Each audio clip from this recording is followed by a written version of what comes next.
I feel like this chapter of this book has just been in my heart for so long that when I started writing it, it just came together. And I do think part of that too is in stepping into leaving my corporate world and stepping into coaching has also given me a lot of time and space. And even just going through coach training and coaching other women, I'm constantly growing myself and tapping more into myself. And so there's been a lot of opportunity for self-reflection is what I'm saying.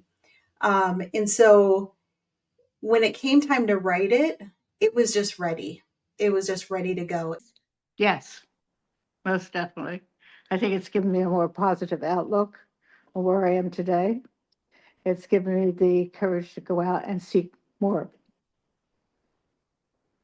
That's amazing. That's great. And I don't mean that really in a negative way. I feel like it was necessary to be authentic in the message. You know, I had to be in that place.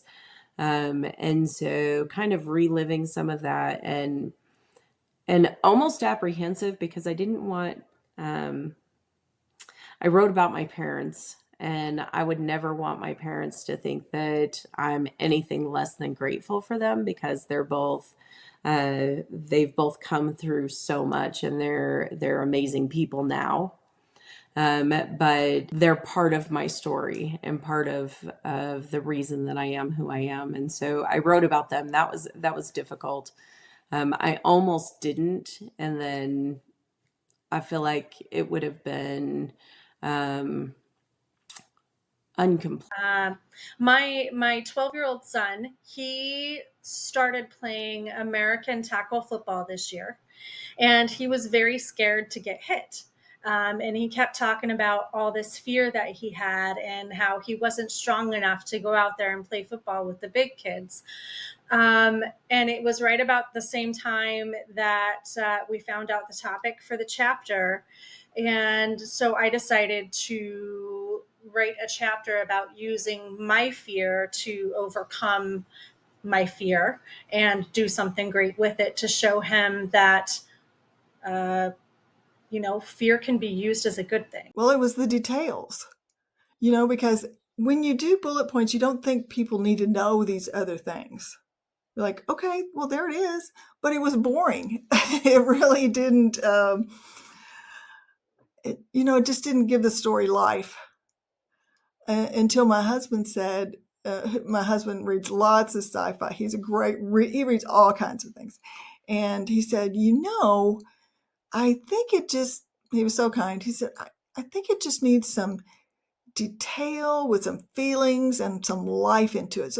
This chapter I wrote was a revisiting of the grieving time, the grieving period. So it was challenging because I went back and revisited that dark time. And I was trying to reframe it in, from grief to growth, the title of the chapter.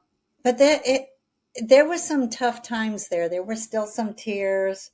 We sometimes forget who we really are. We're love, we're light, we're happiness, we're joy, all these things that our Creator gave us. We have the ability to tap into all of that.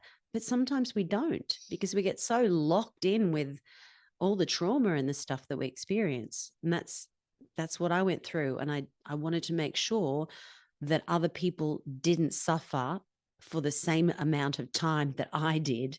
That is my biggest goal in life, is to make sure that people can get the help a lot quicker than I did. She said that I have to prepare myself to any situation, because you never know when luck would happen, or when